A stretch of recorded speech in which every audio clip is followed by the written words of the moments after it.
Tenemos que agradecer la presencia entre nosotros del doctor Hugo Tolentino.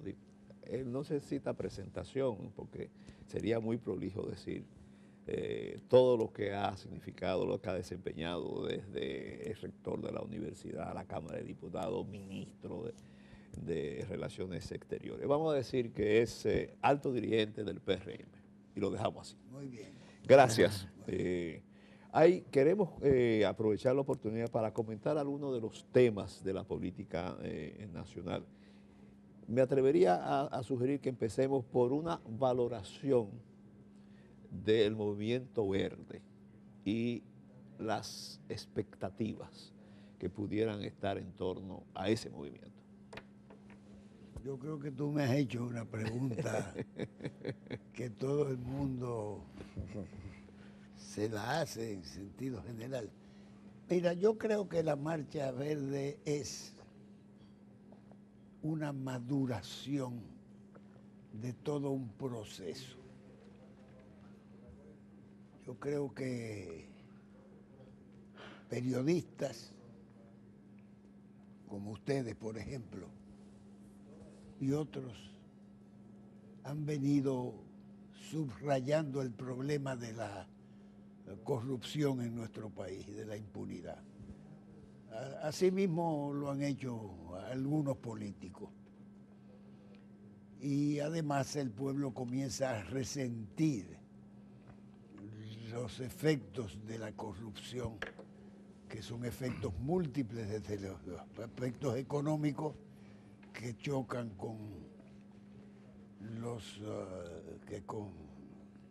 que lesionan a los más necesitados en nuestro país, hasta desde el punto de vista institucional, puesto que la gente se da cuenta de que las instituciones no marchan, que están totalmente condicionadas y dirigidas hacia un propósito que es el propósito del gobierno de mantenerse, de reelegirse, y todo ese propósito está fundamentado sobre todo porque no es solamente la violación de las leyes, ya la corrupción de por sí es una violación grave de las leyes, sino es que este gobierno está montado sobre un sistema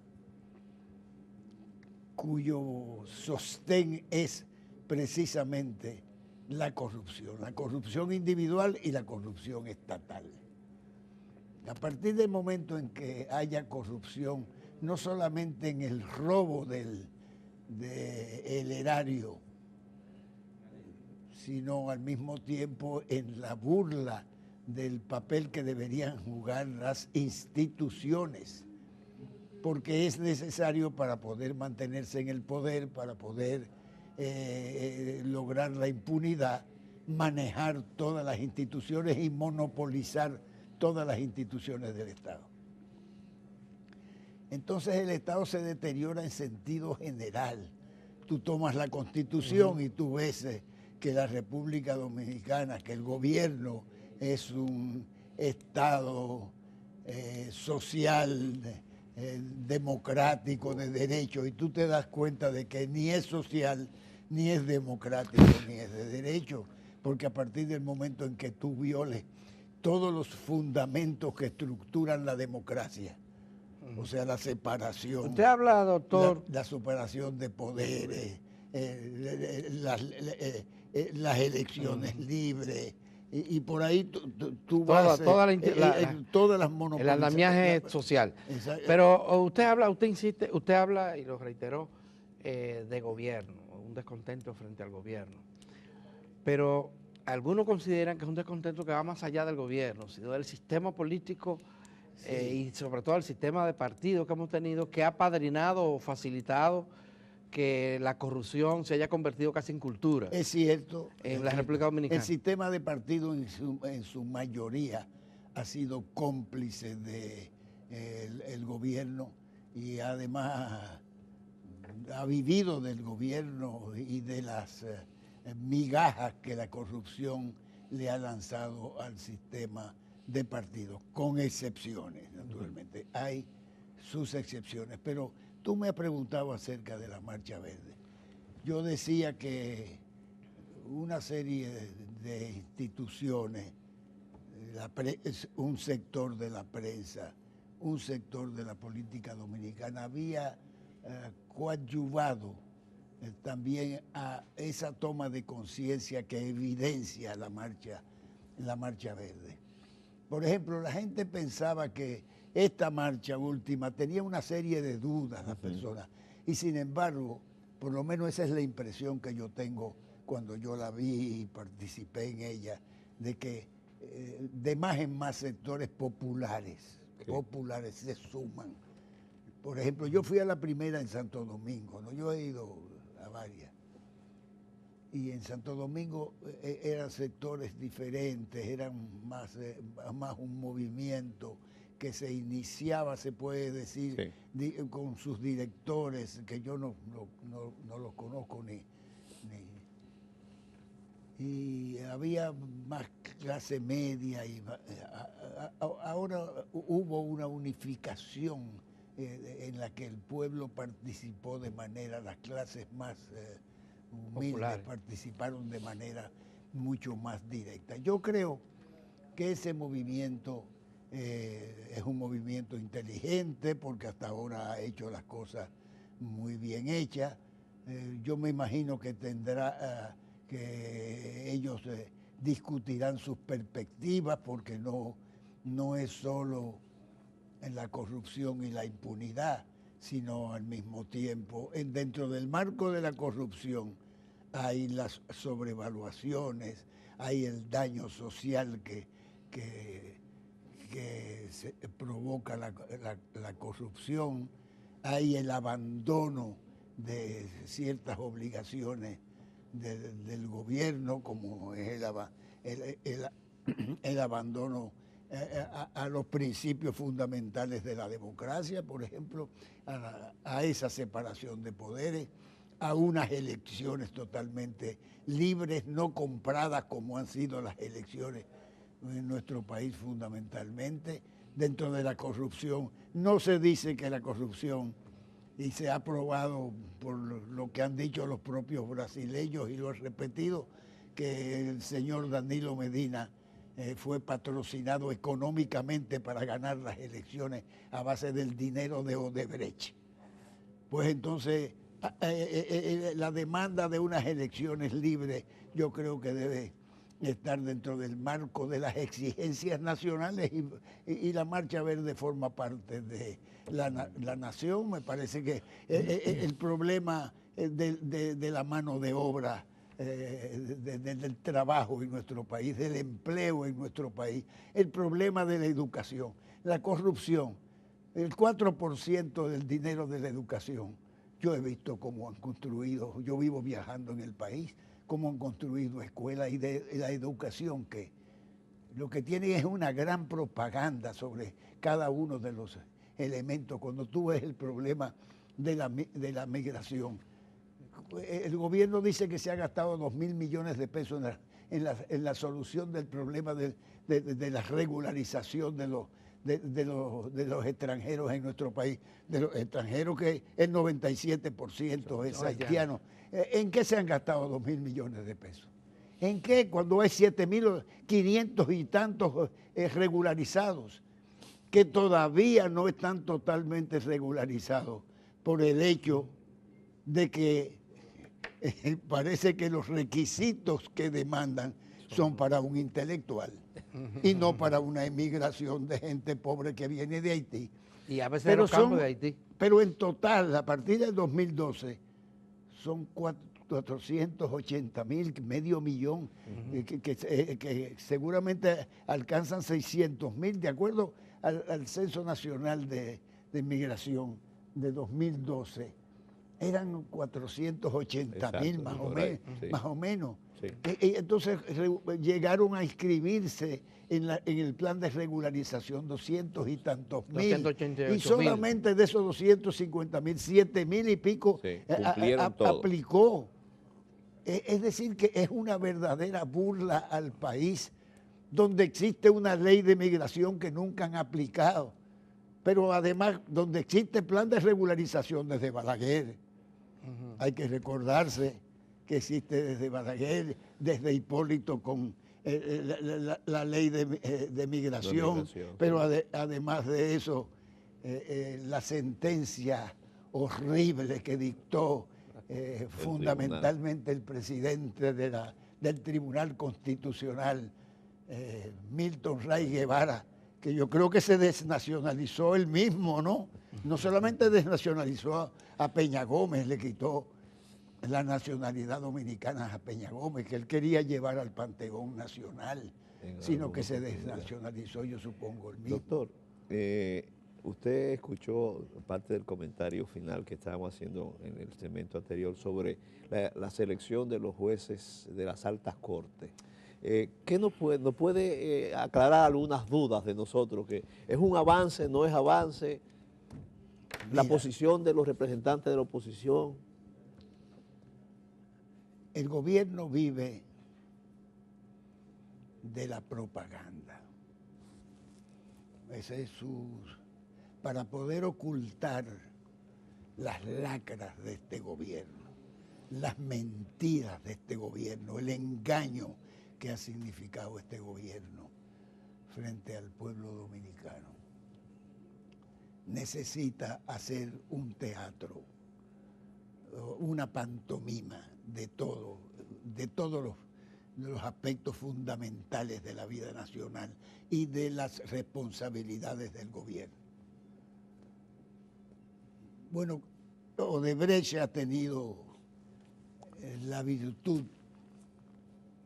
el caso de Odebrecht ha tenido la virtud de desenmascarar al gobierno, porque el gobierno no solamente ha sido acusado desde el exterior con pruebas evidentes de que es corrupto, sino que al mismo tiempo el gobierno ha tenido que confesarse corrupto, porque se ha confesado. O sea, el trabajo, el mamotreto del Procurador General de la República no deja de ser, a pesar de todo, de ser un mamotreto, es al mismo tiempo una confesión de que el gobierno ha participado directamente y participa, porque el punto 14 del acto del acuerdo, apoderamiento para medidas de coerción por parte del Procurador General de la República habla de Punta Catalina, habla de Punta Catalina claramente y dice que Punta Catalina ha sido sujeto de soborno, pero no hay nadie encartado por Punta Catalina.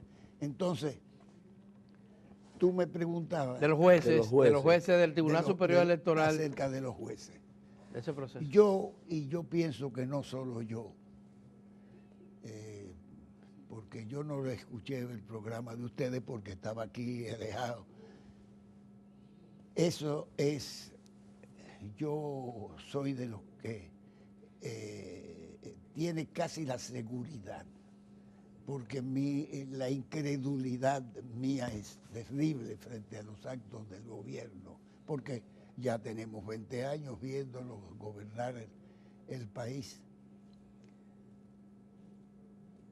Las sentencias lo dirán, pero por lo que yo conversé con Josefa Castillo y con senador Paliza, el senador Paliza, yo me daba cuenta de que ellos tuvieron que debatirse de manera increíble y subrayar la necesidad de la independencia de los jueces, de la imparcialidad de los jueces, de que no fueran miembros de partidos políticos. Y ya se ha evidenciado que hay miembros de partidos políticos y hay miembros ocultos seguramente, de sus partidos políticos, del PLD y de sus partidos aliados.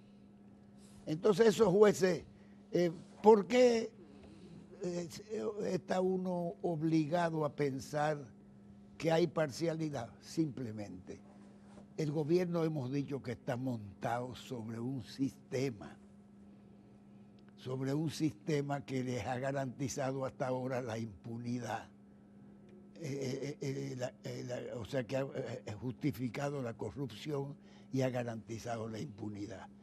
¿Puede el gobierno de buenas a primeras crear instituciones independientes, capaces verdaderamente de juzgar las actuaciones del gobierno y de permitir que el gobierno, acusado como está, bueno, yo lo acuso de ser el gobierno históricamente más corrupto que ha tenido toda la historia republicana de nuestro país? ¿Y usted es historiador? Entonces, el gobierno está fundamentado en la creación y en la monopolización de todas las estructuras institucionales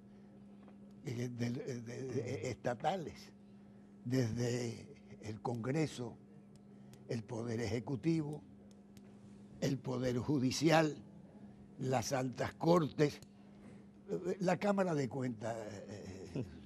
Se cree que la Cámara de Cuentas de verdad va a hacer las investigaciones necesarias.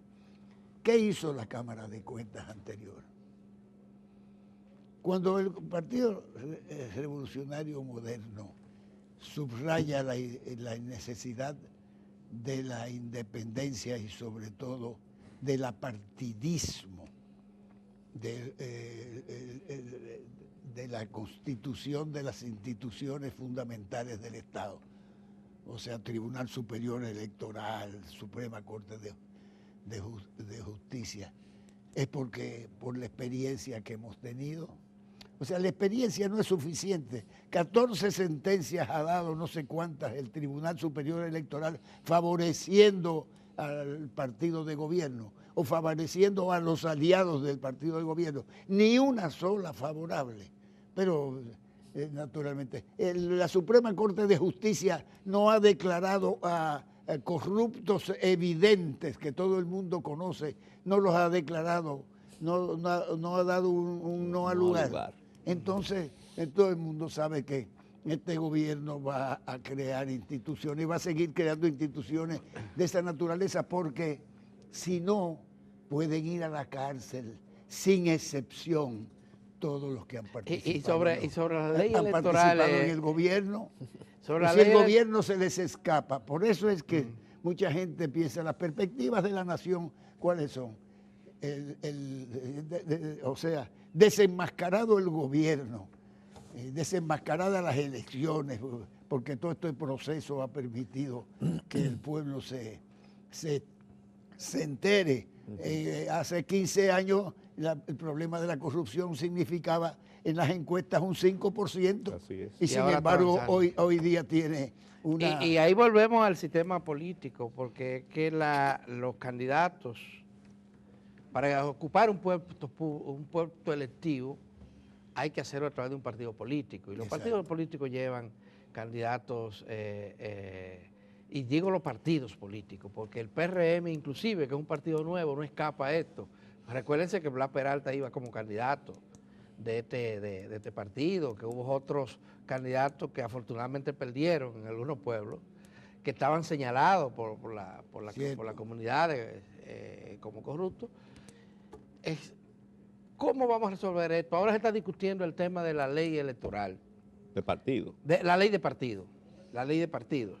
Esa ley, la esperanza que tienen algunos sectores es que pueda sancionar o evitar, prevenir que gente sin condiciones éticas suficientes vayan a ocupar cargos públicos. Yo creo que la ley electoral, la ley de partidos políticos y sobre todo la ley electoral deberían ser leyes democráticas. En las manos del PLD han sido leyes antidemocráticas. Toda esta pelea, el pueblo tiene que estar consciente que toda esta pelea es porque el PLD niega ciertas transparencias, ciertas disposiciones que transparentan, que hacen más claros los procesos electorales, que hacen más honestos los procesos electorales. Ahora, esas leyes es verdad que deberían ser totalmente democráticas, pero la ley está burlada en este país. Mientras ellos tengan las instituciones en sus manos, violan la ley de manera grosera, de manera indiscriminada. Pues el presidente de la República violenta la Constitución.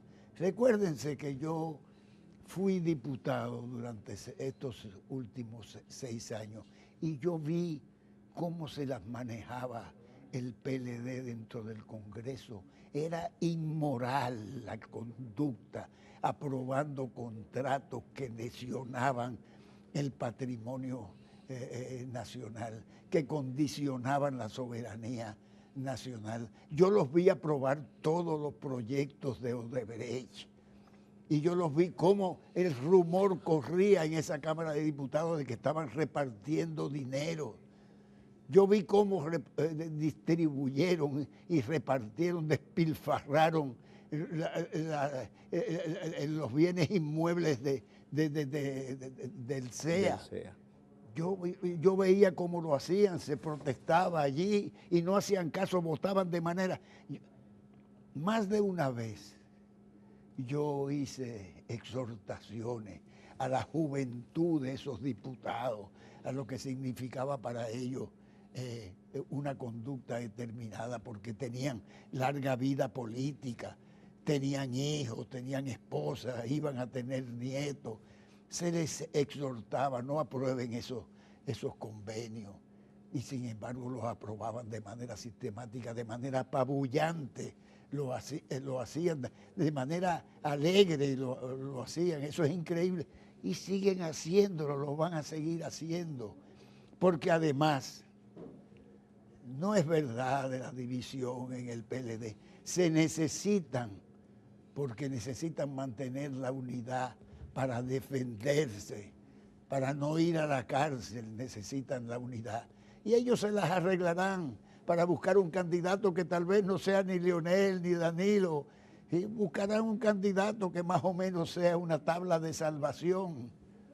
Pero el pueblo está despierto ya, se puede decir, y yo espero que se mantenga alerta. Eso influirá también esa actitud del pueblo que se manifiesta en el Movimiento Verde, que como usted dice, es un acto de madurez de la sociedad dominicana, sí, que ha venido luchando, porque en la última década hay que decir que los movimientos sociales han sido victoriosos, y son varios movimientos sociales, el 4%, el movimiento ecologista por la no explotación de Miranda. Y yo tengo la esperanza de que los partidos también...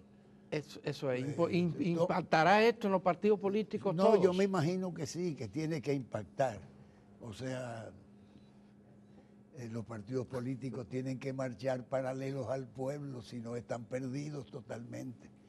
Y yo pienso que los partidos políticos van a tener que hacer una revisión. Por ejemplo, el PRM no solamente se está reestructurando y estructurándose, no solamente va a hacer una campaña de apertura para la inscripción de nuevos militantes, campaña que debe permanecer abierta de manera permanente, porque hay partidos políticos que abren las inscripciones de 2 meses. Los únicos partidos políticos en el mundo y el PRM, por lo menos yo he subrayado claramente, las inscripciones en el PRM tienen que ser abiertas de manera permanente para toda la vida.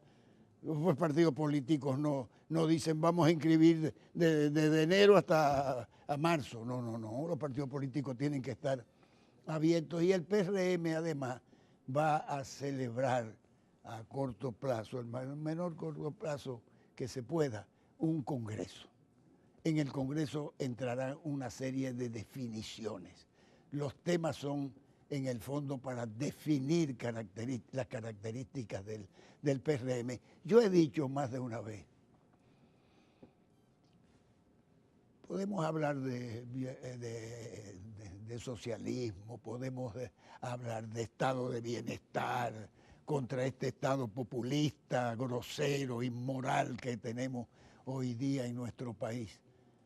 Pero nosotros estamos todavía, por la degradación que ha habido política, por el daño que se ha hecho a las conquistas que desde Trujillo hasta el día de hoy había hecho el pueblo dominicano. Porque tenemos ejemplos de cosas sanas en nuestro país, de elecciones sanas, pero el PLD lo ha dañado todo. Es el grupo gobernante del PLD, el grupo gobernante. Yo creo que en el PLD mismo hay una reflexión también. Nosotros estamos a nivel casi de Revolución Francesa, del Estado liberal. ¿Qué precisa realmente este país? Este país necesita que se reafirmen los fundamentos del Estado liberal, del Estado republicano, del Estado democrático clásico, elecciones libres, separación de poderes, instituciones libres, el Congreso, porque se cree que la mayoría tiene derecho a apabullar violentando la ley. No. Cumplimiento de la ley, cumplimiento de la Constitución, de las normas. Es que la violan, es que violan todas las normas, violan los reglamentos del Congreso, violan las leyes que manejan la justicia, violan los reglamentos que manejan la justicia. El Poder Ejecutivo vive haciendo locura. Un presidente de la República que cree que puede dispendiar el dinero del pueblo de cualquier manera, prometiendo locuras cada vez que va todos los domingos a los sitios, sin responder todo eso a un plan nacional de desarrollo, sino son picapedreros de la política. Doctor, muy de acuerdo con usted en el sentido de que tenemos que reencontrarnos con la ideología liberal y republicana. Sin embargo, para mi gusto, y quisiera escuchar su opinión, yo percibo que aparte de eso tenemos que también rescatar la dimensión social y económica de bienestar, porque mi percepción es que el pensamiento conservador se ha apropiado de lo que están y de lo que quieren estar. Pero es que hay que ver las discusiones sobre el aborto. Un Estado que se dice laico, que la Constitución lo define así, reafirma como laico, y sin embargo es un Estado confesional, ligado totalmente a la Iglesia católica fundamentalmente, o a las iglesias en sentido general, en el aspecto más retrógrado de la iglesia, porque hay iglesias que aceptan el aborto en ciertas circunstancias. En España, que es un país más conservador que este en el aspecto religioso, sin embargo se acepta el aborto, inclusive de los menores con el consejo del padre. Y si el padre se niega, predomina la actitud de la menor. O sea, uno se da cuenta de que hay cosas que no se explican en la sociedad dominicana, porque durante los gobiernos democráticos que hemos tenido en nuestro país, pocos, pero hemos tenido algunos, por los gobiernos azules. Han sido efímeros los gobiernos democráticos. Eran más liberales que hoy día. La seguridad social.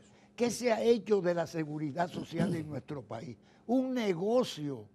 Es un negocio lo que se ha hecho de la seguridad social en nuestro país.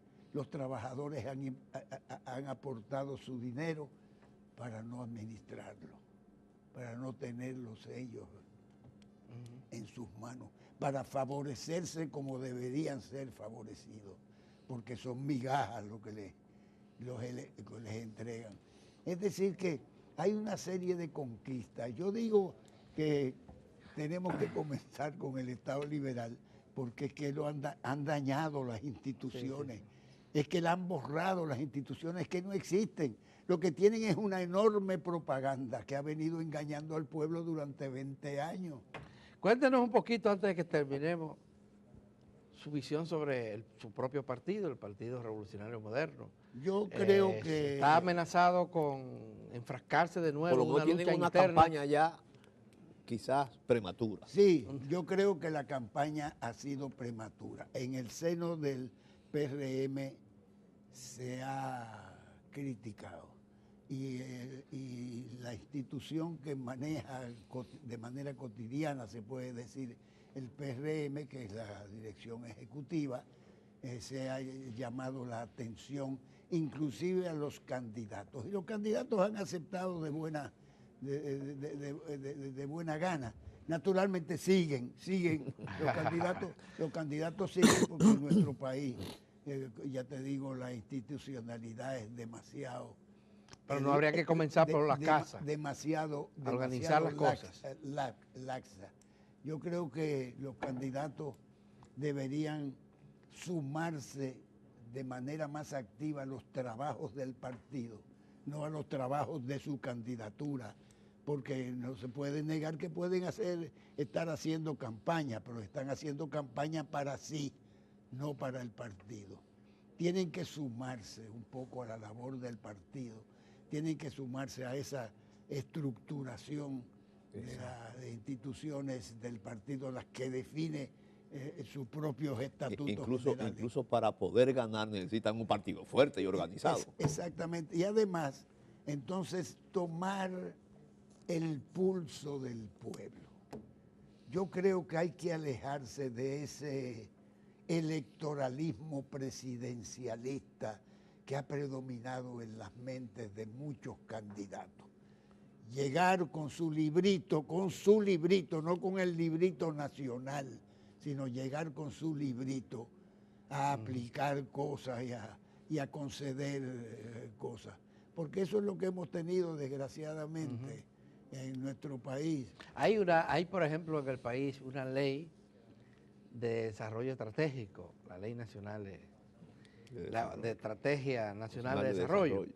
Y sin embargo, los gobiernos que hemos tenido desde que se aplicó la ley hacen referencia a veces, pero no se guían por ella. Y esa ley es el resultado de una concertación en alguna medida, de cuáles son los temas fundamentales de la sociedad dominicana. Así es. Sí, bueno, doctor Hugo Tolentino Dit, hay que decir, es rector de la Universidad Autónoma de Santo Domingo, demasiadas diputado, cosas. presidente de la Cámara de Diputados, además, y un dirigente histórico, primero del Partido Revolucionario Dominicano y ahora un dirigente del Partido Revolucionario Moderno. Muchísimas gracias por estar con nosotros. Siempre es muy agradable conversar con usted y siempre es muy agradable recordar los principios éticos que deberían de regir la política dominicana y que usted simboliza. Y hay que recordar. Agradable para mí reunirme con periodistas del talante de ustedes, de la profundidad de ustedes, que tocan los problemas nacionales con seriedad, sin emoción, sin emociones particulares y sin intereses particulares, porque hay demasiados intereses de por medio. El dinero del gobierno abarca buena parte de la opinión pública. Muchas gracias. Muchas gracias y le devuelvo el reconocimiento también a su coherencia mantenida durante tantos años.